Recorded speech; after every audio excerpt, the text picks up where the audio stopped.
상방동, 한방동, 영주일동, 영주이동 지역구 국민의힘 김병기 의원입니다.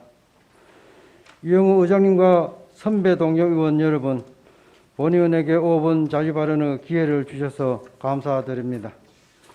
존경하는 시민 여러분, 그리고 장경현 시장님과 지평부 공무원 여러분, 지난 2년 동안 철저한 방역으로 코로나19로부터 시민들의 건강을 보호하기 위해 애써주신 데 대하여 진심으로 감사드립니다. 잠시나마 위드 코로나를 통한 일상 복귀의 기대가 크으나 코로나19 변종 바이러스 등장과 함께 다시금 방역 조치가 강화되고 있는 상황입니다. 그러나 방역 수칙 준수와 협조를 통해 코로나19 사태를 슬기롭게 헤쳐온 우리 시민들의 저력으로 지금의 어려움도 극복해 나갈 수 있으리라 확신합니다. 우리 시는 65세 이상 노인이 2021년 3분기 기준 전체 시민 중 약 28%인 2만 8천여 명에 따른 유엔이 정한 65세 이상 인구 비율 20%를 초과한 초고령 사회에 진입하였습니다. 안타깝게도 이제 노인복지가 곧 시민복지인 시대가 되었고, 노인복지에 있어서도 기존과 다른 접근 방법이 요구되고 있습니다. 이에 오늘 본 의원이 2022년도 우리 시의 노인복지 정책에 대해 몇 가지 제안을 드리고자 합니다. 첫째, 경로당 지원에 있어 지역별 연령별 특성을 고려한 맞춤형 정책이 필요합니다. 우리 시의 지역별 노인 비율은 면지역은 평균 45%이고 동지역은 21%에서 35%로 농촌 지역의 갈수록 고령화 문제는 더욱 심각합니다. 그러나 우리 지역별로 경로당 양극비, 물품 구입비 등 지원을 차별화되지 않고 있습니다.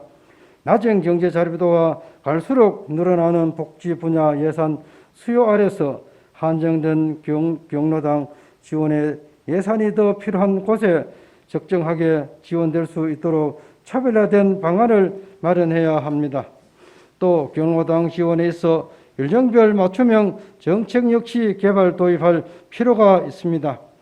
고령화가 진행됨에 따라 주민의 평균 연령도 높아져 동지역은 6.5%이고 면지역은 15.5% 이상 80세 이상으로 노인층으로 되어 있습니다. 노인들은 보살핌 젊은층 인구는 감소하고 거동이 불편한 초고령자들이 늘어나면서 경로당 운영비 아무리 많이 지원해줘도 제대로 쓸 수 없는 상황이 되어가고 있습니다. 동네에서 수십 년 희로애락을 같이 한 분들이 모여 음식을 마련하고 식사를 해결하는 훈훈한 풍경도 앞으로는 보기 힘들어질 것입니다. 오히려 각종 복지 서비스 각 사각지대인 농촌 지역에서는 어르신들의 끼니를 걱정해 드려야 할 정도로 문제가 심각해지고 있습니다. 이와 관련하여 경상남도 함양구는 2019년도부터 65개소 경로당을 대상으로 경로당 급식 도우미 지원 사업을 추진하고 있습니다. 급식 도우미는 식사 준비, 배식, 정리 등 급식 관련 활동으로 어르신들의 급식 수준 향상과 건강한 노후 생활을 유도하고 일자리 창출 등의 효과까지 거두고 있습니다. 이러한 사업은 우리 시도 경로당 운영 현황 파악 후 위드 코로나 등 상황에 맞춰 시범적으로 운영해 볼 것을 제안합니다. 둘째, 제가 노인복지 서비스 변화 필요성에 대해 말씀드리겠습니다. 보건복지부 노인 실태 조사에 따르면 노인의 58%는 거동이 불편해도 살던 곳에서 여생을 마치고 싶다고 답했다고 합니다. 그러나 많은 노인들이 거동 불편이나 질병 등의 이유로 본인의 의사와 관계없이 요양원이나 요양시설에서 생활하고 있습니다. 복지 선진국인 스웨덴도 과거에는 노인들의 생애 마지막을 요양시설에서 보내던 것이 일반적이었습니다. 그러나 요양시설에 대한 복지비 지출이 눈덩이처럼 불어나고 1980년 버들 붕괴 후에 재정위기 상황까지 나타나자 1992년 복지비 지출을 절감하면서 노인복지 서비스의 질을 높이기 위해 제가 노인복지 서비스를 확대하는 것으로 골자로 이들 개혁을 실시하였습니다. 제가 노인복지 서비스 노인 1인당 지원 비율은 기존 요양시설 서비스의 절반 정도에 불과하여 재정적인 폭은 줄이면서 시설이 아닌 자기 집에서 요양보호를 받게 되는 서비스 질과 만족도는 높일 수가 있었습니다.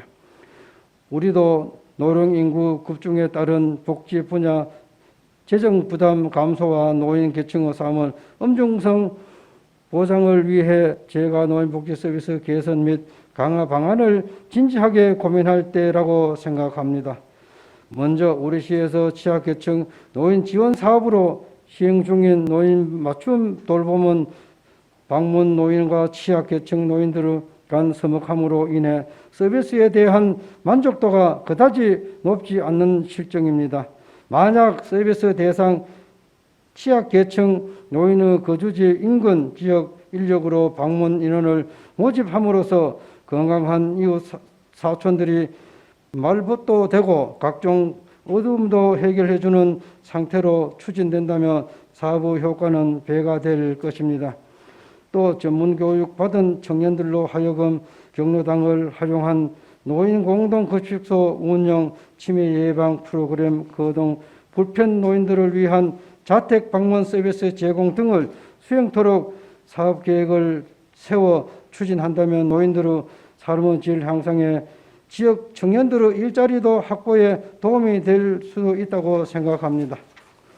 셋째, 노인 건강증진권 사용 확대가 필요합니다. 우리 시는 전국 최초로 65세 이상 국민기초생활수급자와 70세 이상 노인에게 1인당 연간 6만 원 정도 노인증진권을 지원하고 있습니다. 노인증진권은 목욕장, 이미용업소, 세탁소에서 이용할 수 있도록 되어 있었으나 현재 미용협회에서는 노인증진권을 받지 않기로 하여 이에 대한 대책이 필요합니다. 또한 협회 미가입한 업소에서도 노인증진권 사용을 불가한 상황이므로 향후 다양한 분야의 모든 업소에서 노인증진권 사용이 가능하도록 사용처 확대 방안을 강구해 주시기 바랍니다. 노인이 되는 것은 누구도 피할 수 없으며 시간이 흐르면 우리도 모두 타인의 도움이 필요해지는 나이에 이르게 됩니다. 노인복지는 특정 계층에 대한 수혜가 아니라 언젠가는 우리 세대와 이후 세대들도 기대해야 할 안정장치인 것입니다. 또 현재의 노인 세대는 어려운 시절 경제를 발전시켜 대한민국을 지금의 부강한 나라로 만드는 데 기여한 고마운 분들입니다. 노인 세대 노고를 인정하고 남은 여생을 편히 보내시는 데 실질적인 도움이 될 수 있도록 복지 예산의 현금성 집행 확대에만 치중하지 말고 진정 필요한 것에 무엇이에 대한 고민이 세심한 배려가 필요합니다.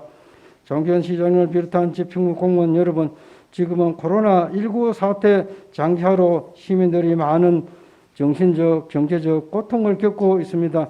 일할 때일수록 좋은 정책의 개발과 기존 사업들의 추진 과정상 문제점 개선으로 현재의 어려움을 극복하는 데 기여해 주실 것을 당부드립니다.